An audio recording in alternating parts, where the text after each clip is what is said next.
It all started with a senior class, two of the most illustrious members of the art club named Bill Hanna and Joe Barbera. We combined, let's say, our talents, which might have not come out of just, let's say, one person.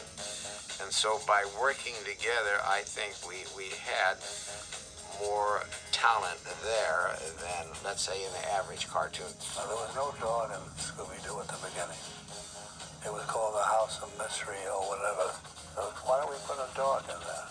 No, the dog was born. No name yet. Then Fred sailed in about midnight from New York. I got the title for the show, Scooby-Doo, Where Are You? So that started the whole Scooby thing. The two creators turned in their thesis. Four hip teenagers and their dog travel around in their psychedelic mystery machine. The story. Each week, the gang happens upon a haunted house or a villain. Just as we thought. The plot.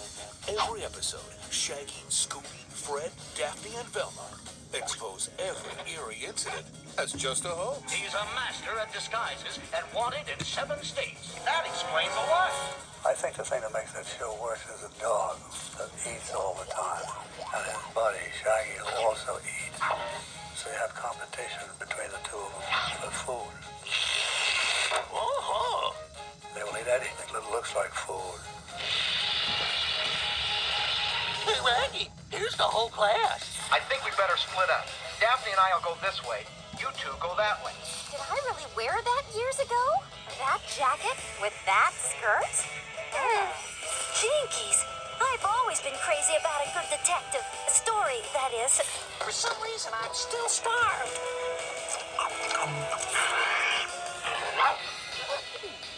Did you say Great Dane? After all, Scooby-Doo is a dog, and we love him very much.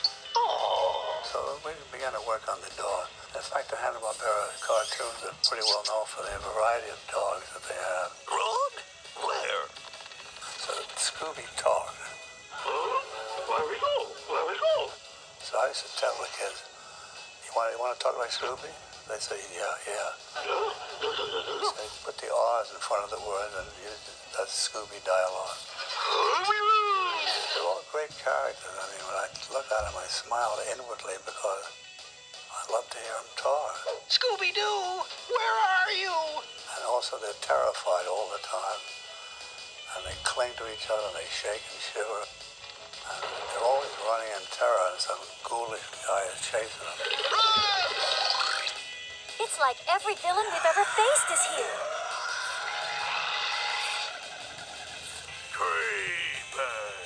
Jeepers! It's the Creepers! It's Jaguaro!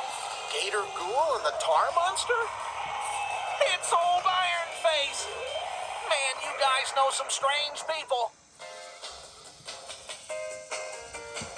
We were using radio, television, people like that were doing voices already. Well, gang, it looks like we're up to our armor plates and another mystery. Well, in the early days when we first started doing Scooby, Joe was directing all those shows, and he was there a lot. Frank Welker is the voice of the very handsome Fred. For Velma, Daphne, and Freddie, it was like our first cartoon show, so Joe really kind of taught us. Good thinking, Scoob. Shaggy? Someone mentioned me. Well, when I auditioned for Shaggy, I knew they wanted a hippie. And I wasn't too good at doing a hippie. But they kept calling me back. And they called me back a third time and said I had the part. Man, like, wow. And once he found his hippie voice, the very famous disc jockey Casey Kasem, voice for Shaggy. Scoob and I got the food situation covered. All of the qualities of a good drama or a good comedy show, they put in these cartoon shows. Heather North was perfect casting as the voice for Daphne. One of the things I like about being Daphne, and I always get to say she's the cute one. Oh, it's the exchange students. Look, it's Batman and Robin.